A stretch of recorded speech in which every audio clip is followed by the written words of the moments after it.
Di pa rin nauubos ang mga taong dumadalaw at nakikiramay sa lamay ng Philippine cinema legend na si Nora Aunor. Yan ay kahit dadalhin na siya mamaya sa libingan ng mga bayani. At live po mula sa Heritage Park ngayong umaga sa Taguig. Nasa frontline ng balitang yan si Nina Ongpauco. Nina, good morning. Sino-sino pa nga ba ang nakiramay dyan? Andre, walang patid pa rin ang mga nakikiramay sa huling araw ng lamay na nag-iisang superstar ng pelikulang Pilipino na si Nora Aunor. Dito yan sa Heritage Park sa Taguig City.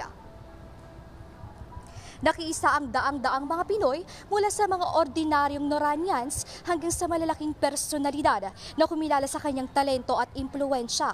Kabilang sa mga dumalaw sa burol kagabi sina Pangulong Bongbong Marcos kasama si unang ginang Liza Araneta Marcos. Maging si dating Pangulong Joseph Estrada ay dumating din. Naging magkatambalang superstar at ang dating Pangulo sa pelikulang Erap is My Guy noong 1973. Dumating din kagabi ang pinakapatok na on-screen partner ni Ate Guy na si Tirso Cruz III. Ngayong Martes nakatakda ang libing ng premyadong aktres sa libingan ng mga bayani.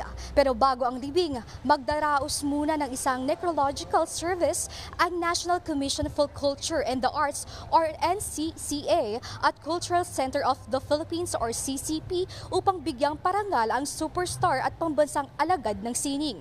Magsisimula ang arrival honors ng 8:30 AM at susundan ng isang tribute program ng 9 AM na gaganapin naman sa Metropolitan Theater sa Maynila. Mula sa Maynila, ihahatid ang mga labi ng yumaong superstar sa libingan ng mga bayani sa Taguig City kung saan gagawaran siya ng state funeral rites bago imimlay dakong alas 12 ng tanghali ngayong araw. Andre, hindi matatawaran ang husay at talento ng ipinamalas ng nag-iisang superstar Nora Aunor. At kasalukuyang dumadating ang mga supporters na nag-iisang superstar na si Nora Aunor. Dito yan sa Heritage Park sa Taguig City. Andre? Maraming salamat. Live po mula sa Heritage Park sa Taguig, Nina Ongpauco. Mga kapatid, Chiki Roa Puno po. Simula ng inyong araw na puno ng impormasyong kapaki-pakinabang.